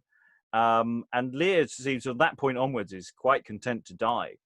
And all that business about, don't kill my mate, so show me your warrant. And, it doesn't say kill him. Just says kill me.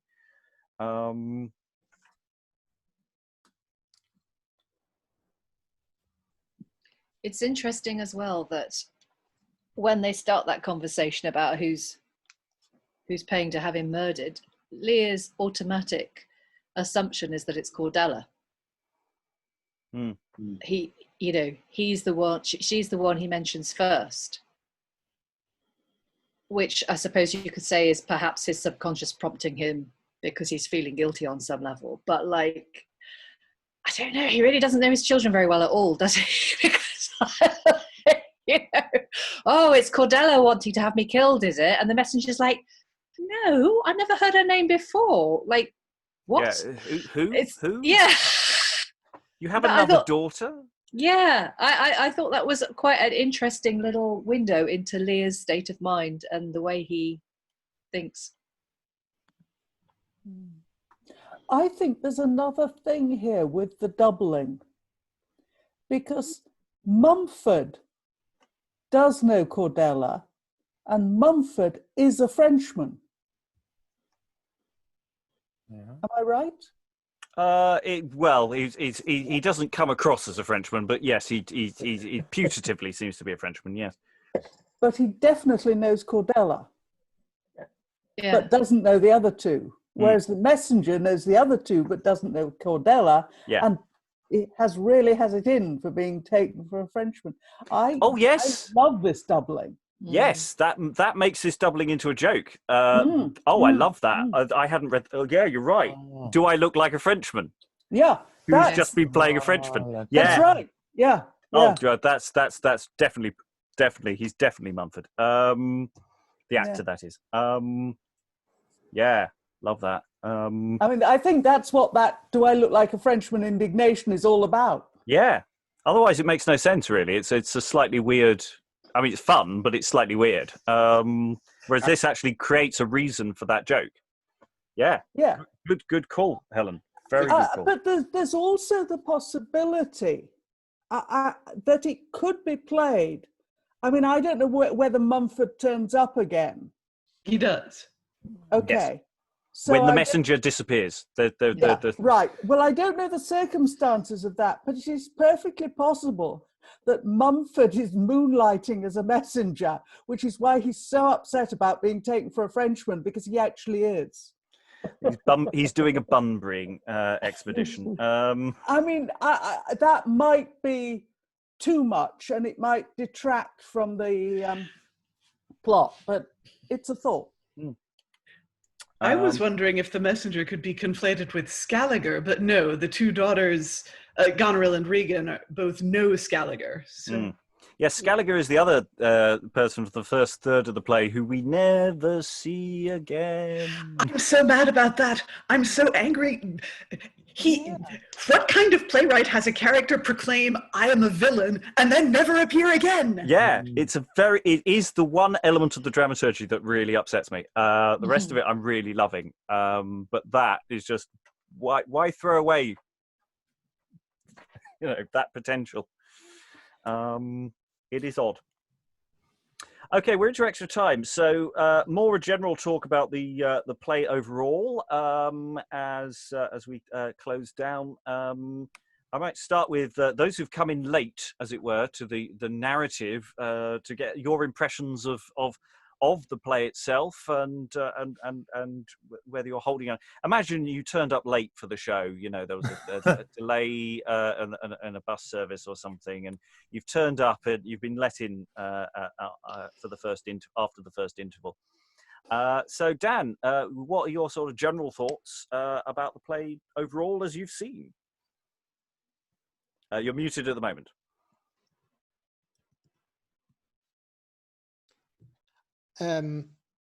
General thoughts, I think it's a very well-written play. I'm really enjoying it. Apart from that, I guess I just kind of want to see where it's going. Yes, the lovely thing is we don't know where it's going, do we, Desi? No, unless you've read your chronicles. That's what I really enjoy about it, in fact, is that. Yeah. Liz, also jumping in today. Yeah. Your feeling for what it is and what's going on and stuff.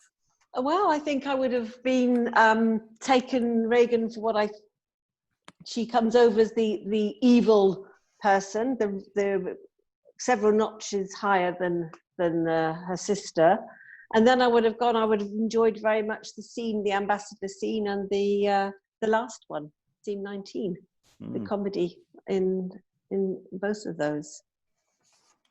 Particularly as I think that the messenger is relishing his moment of glory. He lets the conversation go on, then he gets ensnared in it. But he wants to have his 5 minutes of fame, and to his detriment. Yes. Yeah, I find that a fascinating journey. Again, I always bringing up any opportunity I can with Abraham and Isaac as a thing of the standing over someone kneeling, going to kill them moment is there throughout so many plays that we've done. Then we're getting to a point where we're getting quite a few potential murdery scenes all happening in different companies at the same time. So there's an awful lot of how do you make a murder scene that isn't going to come off, as it were, on stage? William, having come in at this mid stage, how do you feel about the middle of the play? I really want to go back and read the beginning of the play, just to see how we got here. I'm so annoyed that I can't be here tomorrow to find out what the end of the play is, as I just got some work come in today, which is a good thing. But at the same time, it's annoying that I can't finish this thing off with the group. I of course can watch it the day after. But it's not the Leir I know. Well, you should do. If you've read the Chronicles, you'll know exactly. This is a fairly accurate personification of the character. Right. Okay. And this is a new version of the character that and I'm kind of enjoying it, actually. I liked being him. I loved this scene right now with the murderer messenger, who I wish had a name also. I love that turnaround. Swear not by heaven, swear not by earth, swear not by hell. That was just beautiful. Yeah. But I'm still left unsatisfied. Okay. So, sorry. Ooh, that's some cross communication there. Okay, so we'll do final thoughts around the room. Those who've been with us for longer on the journey. Tamara, do you have any sort of final thoughts about where we're going? About where specific characters are going? I mean, that's what I find fascinating with this play. You have a messenger who should, by the way we're used to plays, somebody who has a journey like the messenger does, he should have a name, but he doesn't. Skellige has a name, buggers off after he says, I'm a villain. Apparently never to be seen again. I don't know, because I haven't read ahead. But it's like, you're fun, where are you going? I really enjoy the play as a whole. I really like, I think there's a lot of humor that you can coax out of it, which I always like. I always like the humor and the cheap jokes, as it were. But it's just, it baffles me a little bit that something that's generally so well written, that it has these characters who just sort of appear and disappear. It's almost like the writer was writing this and he thought Skellige would become more important, then changed his mind, then added the messenger because he needed a messenger, and then he was like, oh, but he can also be the murderer because that'll work. And then suddenly the messenger role was so big, and he couldn't be bothered to name him, though. I'm just, fascinated by that. So I don't know who's going to disappear, who's going to come back, because apparently I think the thing about the messenger is that, if it is the clown's part, then the name is not important, because it's it's whichever clown it is, and that there might be some mission creep here. He wasn't supposed to be as big a part, but when you give it to the clown to do, it just grows, and maybe there was just simply more potential there than there was for Mumford in the narrative, if we are right in that doubling. But I think Helen's point there really does put this down as the clown's part. Liza, final thoughts? Yeah, that is an interesting. I mean, the scene with the messenger, the almost murder scene, is a really nicely structured climactic scene, and as heavy-footed and ponderous as the verse is, the prose is lighter, but the verse rarely rises above a walk. But the slowness, for some reason, increases the suspense in that scene. I do think maybe the author got carried away writing the messenger. In plays like this, or in books, really, in any piece of writing, you look for those characters who leap off the page, who acquire a life of their own, who sort of run away with the narrative in ways that, the author is, in ways that the author doesn't necessarily control. You've seen authors who advance their plot methodically by arranging the dolls in a box in different configurations, but no, the messenger has grabbed the bit in his teeth and taken the play somewhere. And then decided not to commit murder anyway. He spent the whole play, his entire role, being quite enthusiastic about currying favor with the queens and being the sort of guy who would definitely stab someone, definitely if he was. But then no, bit of bad weather, and he scrubbed the launch. Yeah, and again, he was the catalyst for Leir finally talking like a human being. So that's interesting. Yeah, interested to see where we go next.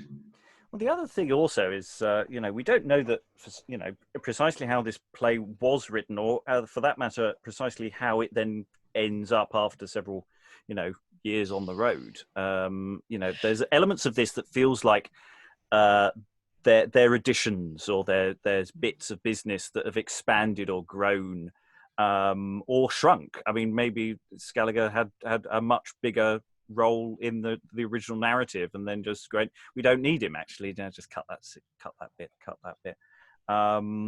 What happens to plays on the road is sometimes you don't always square the circle when it's been on the road for a while. Victoria, final thoughts? I really like kind of where the play's gotten to at the minute. It's sort of, they've spent so long saying that Leir's doting and he's an old man and he's past his best and he's a bit of an imbecile, and now suddenly he and Perillus, it's kind of like meeting this murderer has made them both really sharp and eloquent, and they run rings around him, both in their speech and metaphorically. And I think it's lovely to it gives you a glimpse of the king that he was and how he could kind of bend people to his will and twist the words and gets his thunderclap, which even he, I'm sure, was not expecting. And I think it almost feels like the interval for me, that suddenly Leir is back on form and they're going to go and see Cordella and something's going to happen. I like it. Alan, any final thoughts from you? Yeah, I must admit, I was slightly puzzled by the last scene we did, because it changes mood almost 180 degrees, basically from the point at which the one we were talking about before, where he's got a French face, up to there, the messenger as comic does make sense. But after that, there are no gags that I can see really there. It's much more a straight roll. And it's where Leir and Perillus have sort of really woken up and started to take control. And that mood shift I found quite interesting and quite difficult to deal with. I really liked the fact that there was a progression to the scene. I mean, it almost feels like a writing exercise, actually. How do you get from point A to point B? Yeah, I'm not saying I disliked it, but it's quite a, it's almost like going over the points, or, trying to cycle across a tram track. David, final thoughts? I think this would make a very, very interesting piece of theatre. But it is unbelievably folky. We've got Cinderella, now we've got Snow White, the huntsman that can't kill Snow White. We've got various folk song motifs in there. It's a very folky piece, in my opinion. Yeah. That folky and storytelling quality to it is really strong. I think that's a really good pitch for thinking about how to stage it, actually, for a modern audience. That really appeals to me. Keith, final thoughts? It's a lot less thin than the first third. There are all sorts of interesting things going on. I think the gag in the not quite murder scene is that you've got these two, frankly, rather useless who are meek and mild and utter lambs to the slaughter, except the fact that they start arguing the legal toss about it. And what happens is this Jack the Lad, who thinks he is the wickedest thing in creation because he's got paid by two people, and killing somebody, that's not a problem, turns out to be the only one who's really afraid of hell. The two old men, even though Leir frankly admits he's been a bit of a plank, he's earned his daughter's enmity, is absolutely blind in his trust in divine providence. And I think there is a really dark comic undercutting. As you say, I really like the folk story flavour that comes off it, that this evil Philistine suddenly turns out to actually have a stronger conscience than anybody else. Mm. But he actually changes what he does, which no one else does. Yeah. You know, it's a very substantial part, and there are all sorts of little subtleties woven into it without us being hit over the head with them. Like Cordella's choice between husband and father, and so on. It's much more nuanced than the first third. Well, I suppose it's getting the plot out of the way, isn't it? Helen, final thought. Two things. One is that I absolutely fell for the two old men arguing about which one of them should be killed. Yeah. I mean, I thought the equality between them and the love between them and the friendship, I loved it. I also, and this is a very common thing in early modern drama, felt that we got characters who are in two completely different plays. Everybody else is in a chronicle history, and the clown is in a completely different play, which is an early modern. I mean, it's an early modern comedy. I mean, this isn't. I'm not saying this is wrong, but I'm saying that they do seem to be in quite different plays. It seems like the clown managed to pick up the script and run with his own part. Yeah, you could say that. Sarah, final thoughts? I'm really enjoying it. I personally don't agree that the first third wasn't nuanced. I think it was nuanced. I think there's a lot of potential in there that we perhaps didn't find yesterday, but I think you could do a lot with it. And today, it's just got better. And it's got problems in it, but I really like that. I can imagine this could be one of those plays that I develop a bit of an obsession over, actually. David beat me to it with his reference to the huntsman, because that occurred to me as well. It's like he's the huntsman, but he's a completely inept version. He's like the reverse of the huntsman. The huntsman takes Snow White out to kill her. He's very good at his job. He's very effective, but he has this compassionate heart, so he, saves her. And with this guy, he thinks he's this really, effective murderer, but he's clearly not. I doubt he's ever murdered anyone before in his life. He's just been given this money. He's like, oh yeah, I'll do this. It was probably all swagger when he was talking to Gonorill, because she was like, giving him the glad eye.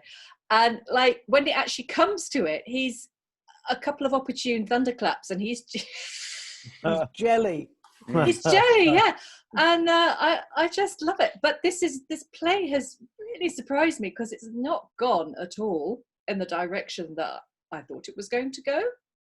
And consequently, we're now 2/3 of the way through it, and I'm like, what's going to happen now? I was not expecting Leir to get out of that scene alive, and he has, and now he's off to see Cordella, and I'm like, is this going to be the comedy of King Leir? I don't know. I'm really enjoying it. I have no idea what's going to happen, and I'm really looking forward to finding out tomorrow. Yeah. Okay, final thought, Pamela, as we are very, very deep into extra time now. I don't have a huge amount. I just find with a lot of these plays, there's always a character that I want a spin-off show of. Yeah. And in this one, it's definitely the messenger. And, he's got all his money now. He can't go back to the Queen's. What's he going to do with his life? Like, where is he going to go? And yeah, so I'm kind of thinking of writing it myself. We'll see what happens. Yeah. We have once again found a clown that we like, and we have quite a long list of clown workshops to get through. So we will add that to the list. So farewell to the messenger. We will not see his like again, except that he has one speech to get his costume change done as he comes back as Montfort and almost immediately in the final third. Thank you very much to all the readers for their fantastic work today. We've got one more episode looking at this, which we're going to be doing tomorrow. Apart from that, goodbye, everyone. Bye. Bye.